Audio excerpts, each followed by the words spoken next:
Alamin po natin ang latest sa Bagyong Egay mula kay Amor La Rosa ng GMA Integrated News Weather Center.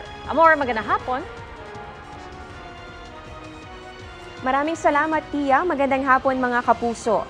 Lumakas at isa ng tropical storm ang Bagyong Egay na patuloy natin binabantayan sa loob ng PAR. Huli itong namataan 685 kilometers silangan ng Virac, Catanduanes. Sa forecast track ng Pag-asa, posibleng manatili sa dagat ang Bagyong Egay sa mga susunod na araw pero hindi pa rin inaalis ang posibilidad na maglandfall ang nasabing bagyo. Maaring dito po yan sa hilagang bahagi ng Northern Luzon. Posible pa rin itong mas lumakas at maging super typhoon sa Martes o kaya naman ay sa Miyerkules. Ramdam na ang epekto ng trough extension yung bahagi po ng Bagyong Egay. Kasabay po yan ang pag-iral din ng pinalakas na hanging habagat o yung southwest monsoon.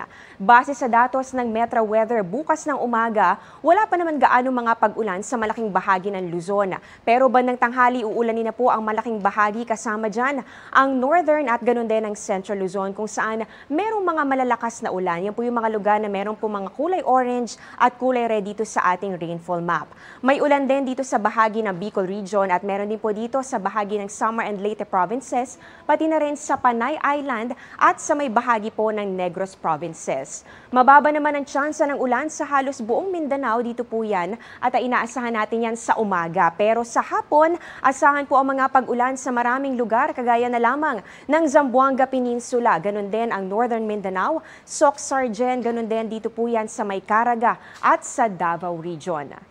Dito naman sa Metro Manila, posible pa rin po ang ulan bukas lalong-lalo na sa hapon. Posibleng malawakan po yan at mayroong mga malalakas na ulan sa ilang lugar, kaya maging handa pa rin sa banta ng baha at panatilihin po ang pagmumonitor sa advisories ng Pag-asa.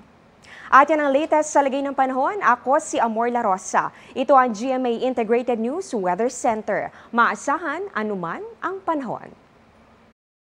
Magandang balita mga kapuso, kahit ano pa man ang oras, mapapanood ang 24 Oras Weekend at iba pang newscast sa youtube.com/GMA News.